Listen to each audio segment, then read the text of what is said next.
Misalnya lagi Hmm. lagi naruh sop gitu terus rambut ke sop kan.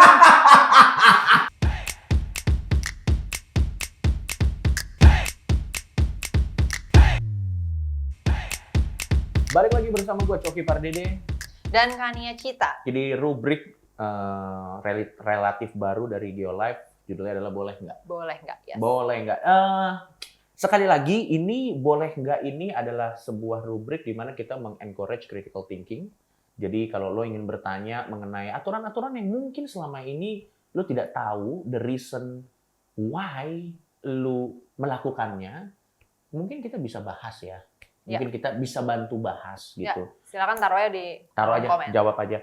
Mudah-mudahan yang kita bacakan juga nonton episode ini. Langsung. Dari Ihsan Lordartmore. Baik. Boleh nggak? Jadi di atasnya ada judul kontennya. Perlukah surat izin mengemudi selalu diperpanjang? Karena skill mengemudi saya kan tidak hilang setiap 5 tahun sekali. Ini sebenarnya menarik kan? Iya. Karena kita bahas dulu umumnya. Ya. Umumnya SIM itu harus dimodifikasi terus 5 tahun sekali. Diperpanjang ya. Diperpanjang terus. Dan sepertinya Mas Ihsan di sini merasa keberatan karena menurut dia skill mengemudinya tuh yang ada makin naik tapi bahkan tidak menghilang. Kenapa? Ya, Ada mau jawab gimana kan? Pertama sih kalau gue ngeliatnya, tapi tentu aja bisa aja beda ya. Kalau menurut si yang pembuat kebijakan bisa aja beda nih alasannya. Bisa saja beda, betul. Tapi kalau gue berusaha mengerti ini ya, kita ngelihat suatu SIM atau KTP atau apapun itulah yang pendataan gitu, dia selalu punya fungsi yang pertama tuh fungsi dokumentasinya gitu. Oke. Jadi gue ngeliatnya gini, kalau misalnya ada yang namanya perpanjangan, itu kemungkinan besarnya semacam mengkonfirmasi bahwa nih orang masih ada di Indonesia misalnya, masih nyetir gitu. Dan ibaratnya kita kan butuh data itu kan sebenarnya untuk tahu identitas orang yang nyetir itu siapa gitu kan. Maksudnya ada berapa orang sih di negara ini yang masuk usia dewasa dan bisa nyetir misalnya. Data-data ini kan ibaratnya jadi dokumentasi nih di negara. Jadi itu mungkin salah satu fungsinya tuh itu gitu. Kayak satu dokumentasi. Ya updating data juga lah ya. Ini masih nyetir dan segala macamnya. Nah terus yang kedua dari sisi skill ya kan, karena ini kan kebetulan dia surat izin yang ada hubungannya sama skillnya kan atau kompetensinya kan. Sebenarnya kayak ini menandakan bahwa orang yang punya ini tuh kompeten buat nyetir gitu kan. Nah kalau gue ngeliatnya namanya kompetensi itu sebenarnya bisa loh berubah. Nggak harus dia linear pasti naik terus gitu dong. Karena kan bisa aja misalnya suatu hari gue ternyata lupa ingatan. Kayak di sinetron-sinetron gitu kan umum ya. Ya nggak sih? Orang kalau keserempet motor lupa segala-galanya kecuali nama cowoknya gitu kan. Bisa loh kayak gitu. Gila nggak? Jadi bisa naik mobil lupa kali kalau ini setir, ini rem segala macam kan. Betul. Jadi kan perbaharuan itu kira-kira itulah ya. Dimana ada kondisi kayak gitu menurut gue masih masih solid lah menurut gue dasarnya untuk berlakunya aturan kayak gini. Nah cuman kemudian kalau untuk KTP sekarang kita udah punya yang seumur hidup kan Cok? Ya betul. KTP udah seumur hidup. Udah seumur hidup. IKTP benar nggak sih namanya IKTP ya? Iya, yang KTP itu kan seumur hidup. Udah seumur hidup kan. Nah itu kemungkinannya berarti updating datanya mungkin nggak di dalam konteks perpanjangan, tapi kalau misalnya lu mau pindah atau apa kan biasanya laporan juga tuh. Betul, kita harus mengurus kembali. Kalau kita pindah domisili, biasanya sih yang paling sering terjadi ini ya. Kalau kita pindah domisili, kita harus mengupdate KTP kita.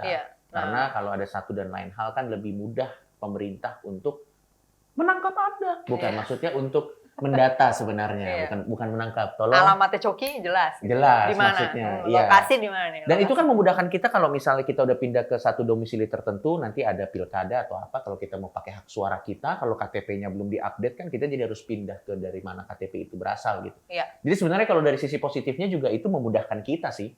Supaya jarak kita tidak terlalu jauh dengan untuk kalau pemilu gitu-gitu. Karena gue contohnya kayak gue punya temen, dia masih ada KTP-nya masih KTP di salah satu daerah Jawa Tengah, sehingga pada saat pemilihan presiden 5 tahun sekali hanya untuk mencoblos dia harus balik pulang kampung.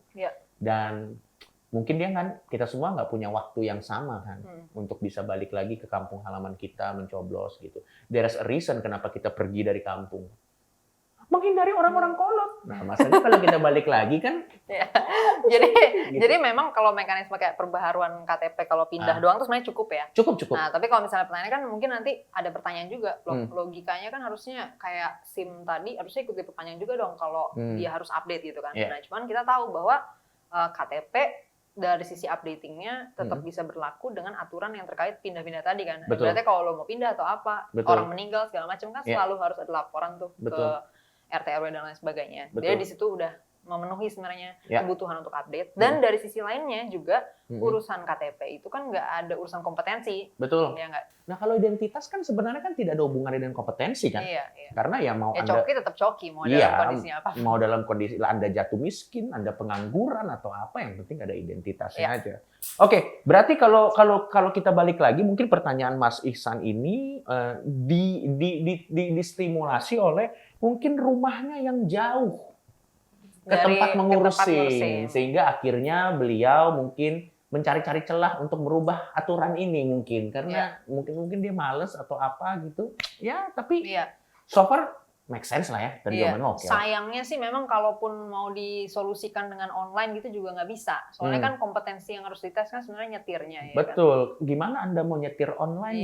Apa Anda video call, naik motor di video call kayak ojol gitu gini? Ini Pak saya lewat-lewatin ini, agak susah, nggak bisa. Jadi tetap memang harus susah ya. Jadi mau nggak mau Mas Ihsan harus menghadapi lah jauhnya itu ya. Nggak apa-apa lah Mas Ihsan, 5 tahun sekali ini kok. 5 tahun sekali ini. Oke? Next. Ini dari Fajar Sodik. Baik, dia ada pertanyaannya menarik nih kan. Kak, bahas dong kenapa pelajar rambutnya nggak boleh panjang. Nah, menarik nih. Padahal rambut panjang kan tidak melanggar norma sosial maupun norma agama pada umumnya ya. Gue nggak tahu kalau ada yang ini. Dan juga tidak mengganggu kegiatan belajar mengajar. Nah, ini menarik. Iya, menarik banget sih, Jok. Gini, pada umumnya di Indonesia ada sekolah-sekolah sih yang mengizinkan, tapi pada umumnya di Indonesia ada batas panjang rambut tertentu yang ditolerir oleh guru BP biasanya. Buat laki-laki, setahu gue, kalau potongan rambut gini sih paling aman ya. Kecualian panggung di luhur kali ya. Kalau nggak salah malah kalau lu nilainya tinggi boleh gondrong gitu. Tapi jadi, pada umumnya ada. Pada umumnya ada, ya.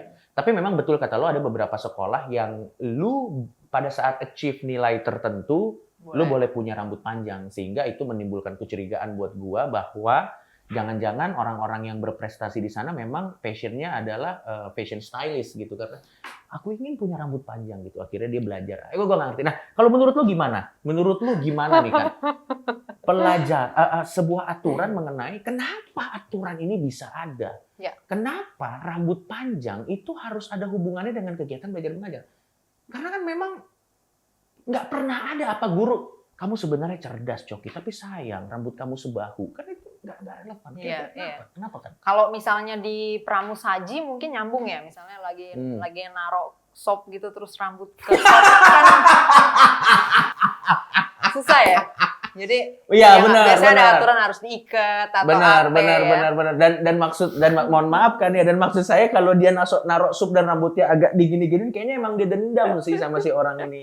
Tapi maksud gue itu masih make sense ya. Iya kan? Nah, maksudnya kalau jadi pada konteks tertentu mungkin emang ya kan. Jadi adalah ya di mana itu wajar nih ada aturan kayak gitu. Bisa atau tentara mungkin ya. Nah, tentara juga gimana kalau tentara? Nah, kalau tentara itu make sense, rambutnya harus seperti gua karena kan dia efektivitasnya teman-teman dalam berperang. Iya. Dan lagi perang misalnya di hutan belantara gitu. Betul, dan dia lagi lari terus rambutnya nyangkut-nyangkut kan agak sulit nih. Atau misalnya dia dilempar granat, tiba-tiba granatnya karena rambutnya panjang nyangkut di sini kan juga agak sulit. Jadi memang untuk efisiensi kita mengerti kenapa ada pekerjaan tertentu atau yang di pabrik mungkin yang harus pakai tutup karena rambut-rambutnya. Nah, tapi kira-kira kenapa? Benar banget ya kan. Kenapa bisa terjadi? Kalau kita konteks-konteks tadi kan kayak oke, ini make sense nih gitu lah ya. Kayak ini masih bisa dijustifikasi gitu kan tujuannya nih. Ada nih tujuan yang jelas.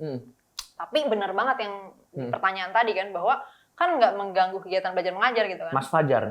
Iya, Mas Fajar. Karena kan kalau lu lagi belajar gitu kan, ya apa urusannya rambut lu panjang kan nggak ada sop, ya kan nggak ada dedaunan atau granat. Karena tidak sejauh ini sih belum ada penelitian yang memvalidasi bahwa pendek atau panjangnya rambut itu mempengaruhi performa otak, tidak ada ya? Iya, likely ya lah, maksudnya kayaknya nggak ada. Tapi mungkin lu bisa cari juga lah ya, lu bisa ikut nyari juga. But anyway, kalau gue ngeliatnya gini ya, kayaknya akar masalahnya tuh di orang-orang Indonesia, ya kalau gue lihat dari tradisi yang ada di masyarakat sekitar gue ya, misalnya di mana gue tumbuh nih di Meruyung, Depok ya, itu kayak ada kebiasaan ya menempelkan suatu konsep sama konsep lain, tapi nggak ngelihat esensi dari masing-masing konsep itu gitu.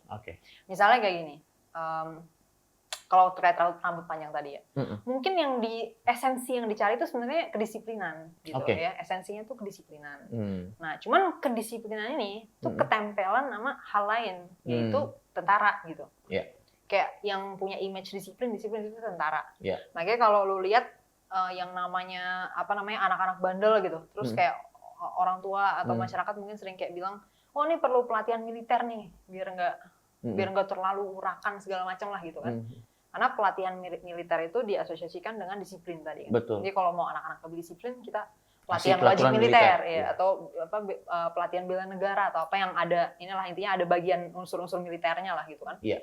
Nah, mungkin dari tradisi bersekolah ini itu punya suatu pandangan bahwa pendidikan tuh harus mendisiplinkan juga nih. Selain mencerdaskan, ya juga harus mendisiplinkan gitu. Nah, karena punya image kedisiplinan ini tentara gitu ya. Kedisiplinan sama dengan tentara. Tentara sama dengan kedisiplinan. Betul. Akhirnya dikopi nih apa yang ada dalam tentara. Dan literally mentah-mentah mungkin. Mentah-mentah, iya, mentah-mentah. Ya kopas aja, kopas. Nah, tidak sesuai porsi ya. Iya, salah satunya tadi panjang rambut ya kan. Padahal kan kalau tentara tadi udah jelasin Coki, ya ada dong konteksnya kan. Tentara kalau rambutnya ya nyangkut-nyangkut di pohon, granat. Terutama lu tau gak sih pistolnya tentara kan digantung di sini ya. Bayangin rambut sini. Dia mau narik pistolnya dia gimana ya? Nyangkut di sini gila loh. Iya enggak? Perangnya udah selesai Iya. Dan memang rambut pendek itu lebih mengintimidasi mungkin. Enggak tahu lah gue. Tapi secara itunya aja kan udah jelas nih rasionalisasinya. Nah kalau di sekolah kan sebenarnya nggak ada relevansinya ya. Iya. Cuma itu tadi. Kalau gue ngeliatnya mungkin karena ketempelan sama konsep disiplinnya harus gini. Akhirnya tuh dikopi gini-gini. Kita tuh sering kayak gitu. Kayak apa ya? Jadi kita bukan mencapai esensi gitu. Kita melakukan luarannya gitu. Tadi kan disiplin. Luarannya, disiplin tuh rambut panjang gini-gini. Nah, kecerdasan juga sering kali gitu ya. Maksudnya pendidikan gitu. Pendidikan, luarannya sekolah. Makanya kenceng banget nih, anak harus sekolah. Padahal esensinya sebenarnya bukan sekolahnya itu sendiri, Betul. Tapi kan bagaimana pendidikannya kan? Artinya kalau misalnya lu nggak sekolah, tapi lu terdidik kan nggak masalah kan? Betul, karena pendidikan itu juga bisa kita ambil selain dari sekolah. Ada pintu pendidikan lain selain dari sekolah. Misalnya bahkan ya, di konten seperti ini pun ini bisa dihitung sebagai pendidikan sebenarnya. Nah, atau bagian-bagian misalnya ambil ada bisa bagian-bagian ya. Atau jangan yang ada sayanya deh. Di GeoLive kan banyak nih rubriknya. Coba cari. Tapi ada di GeoLive juga menyediakan pendidikan. Iya, atau pasti lu inilah nonton Netflix atau apa kan banyak ya film-film series yang juga. Tapi seolah-olah jadi termonopoli bahwa pendidikan itu ada di satu pintu. Iya, dan ada semacam jadinya malah lupa esensinya kadang-kadang. Jadi kayak udah yang penting lu sekolah gitu. Nah, padahal walaupun sekolahnya itu nggak berfungsi sebagai pendidikan, ya udah yang penting sekolah gitu. Sama kayak yang penting lo rambutnya pendek. Nah, padahal esensi dari kedisiplinannya ini mungkin aja orangnya nggak punya gitu. Yang penting dia keluar nih di luarannya gitu, kayak seragamnya lah gitu. Betul. Kan ini gue ngerti banget nih. Jadi ada anak-anak nakal. Nakal ini maksudnya ya dia pembuat keributan dan lain-lain. Dan biasanya orang tua tuh solusinya dua menghadapi anak nakal. Pendidikan militer. Ini harus kita kasih pendidikan militer supaya dia jadi lurus dalam arti bahwa dia menjadi baik. Yang mereka nggak ngerti adalah bahwa itu nggak apple to apple. Maksud gua harus approach yang kontekstual bagaimana cara membuat anak ini gini. Misalnya ada anak dia troublemaker, harus dilihat dulu apa alasan dia menjadi troublemaker. Gitu. Misalnya karena broken home, yang di-address adalah broken home-nya. Bagaimana dia menyikapi si broken home ini. Mau pelatihan militer 2 juta tahun juga nggak akan menyelesaikan itu gitu. Dan sekarang coba kita lihat ngerinya, kalau anak-anak nakal ini semua solusinya adalah pelatihan militer. Lo lihat nih ya, misalnya ada anak nakal, dia orang tuanya bilang, aduh nih anak nakal, kita kasih pelatihan militer, dilatih militer. Akhirnya anak ini belum tentu jadi baik. Nakalnya bisa terupgrade lagi malah. Jadi nakal yang punya kemampuan marinir kan lebih ngeri. Bapaknya bilang, kamu jangan begini, tapi udah belajar bela diri kan jadi nggak bisa diajak. Jadi sebenarnya kontekstual ya, betul juga ya. Jadi memang ini PR kita bersama ya. Jadi kalau kita punya ibaratnya kita tuh kalau ngelakuin sesuatu, kita harus ingat selalu esensinya, maksudnya gitu loh. Tujuannya apa sih yang pengen dicapai gitu. Betul. Bukan kayak permukaannya. Kayak tadi misalnya kita pengen mencapainya apa sih? Oh, anak ini supaya misalnya bisa disiplin gitu. Iya. Jangan-jangan pelatihan itu justru nggak masuk ke dia untuk bisa disiplin. Nah tadi kita bisa lihat akar masalahnya dia nggak disiplin itu apa. Dan juga kebutuhan untuk disiplinnya juga apa nih. Dan lo tau nggak, ini pengalaman gue sendiri ya, gue juga waktu sekolah itu pernah rambutnya panjang. Jadi ada ponytail, jadi rambut gue panjang. Dan akhirnya guru BP itu mempunish gue karena rambut gue tidak pendek dan dianggap melanggar kedisiplinan dengan gini. Mungkin teman-teman ngerasain, biasanya rambut lo dipitak-pitakin. Jadi guru BP itu akan cukur rambut lo di depan teman-teman lo terus dipitak-pitakin. Karena kita dianggap melanggar kedisiplinan. Jadi enggak, menurut gue ini punishment-nya humiliation. Dan akhirnya kalau lo lihat, dan justru malah bisa backfire ya, maksudnya malah membuat masalah baru. Awalnya karena dia di sekolah mungkin rambutnya panjang, keren juga nih rambut. Akhirnya jadi ada jarhead, ada mohawk, mungkin itu guru BP penciptanya. Malah jadi mendorong inovasi ya berarti ya. Betul, tapi maksud gue itu bukan solusi sih buat gue sih. Itu bukan solusi sih buat. Dan juga hukuman-hukuman humiliation kayak gitu juga agak nggak sehat juga ya. Maksudnya buat mental baik anak-anak yang dihukum maupun anak-anak lain yang nonton itu. Jadi kayak kita jadi nggak membangun budaya menyelesaikan masalah. Karena gini Bapak Ibu. Budaya mempermalukan doang. Betul, karena gini Bapak Ibu harus tahu, Bapak Ibu guru BP, bahwa tidak semua anak itu diberkahi dengan kepala lonjong yang bulat. Ada anak-anak tertentu yang palanya peyang, jidatnya jenong. Jadi kalau dia memelihara poni itu untuk menutupi tanda kutip kekurangannya. Kalau Anda paksa dia harus rambutnya begini, Bapak Ibu guru BP, Anda memperlancar jalur bulian kepada dia. Wah, jidatnya kayak lapangan Bandara Soekarno-Hatta nih. Itu karena Anda guru BP. Jadi maksudnya kan orang tuh punya rambut, punya alasan dong. Iya kan? Atau mungkin dia ada codet di sini terus dia pakai poni di sini. Iya, maksud gua ayolah relevan, ayolah kemana. Dan lagi-lagi gue juga nggak ngerasa itu ada basis yang cukup kuat ya. Betul. Dan memang gimana? Dan memang ya udah ini memang next kalau kalian punya anak, cari sekolah yang tidak terlalu memikirkan model rambut. Karena ini bukan sekolah fashion, Oke, gue rasa kita cukup dulu kali di episode ini ya. Udah lumayan panjang biar diresapi. Diresapi dulu. Please kalau ada pertanyaan, komentar segala macam. By all means, tanya. Dan sebarkan video ini ke teman-teman lo biar lebih reach out ke banyak orang. Karena mari kita mulai critical thinking dari hal yang simple-simple aja. Sampai jumpa di episode boleh nggak selanjutnya.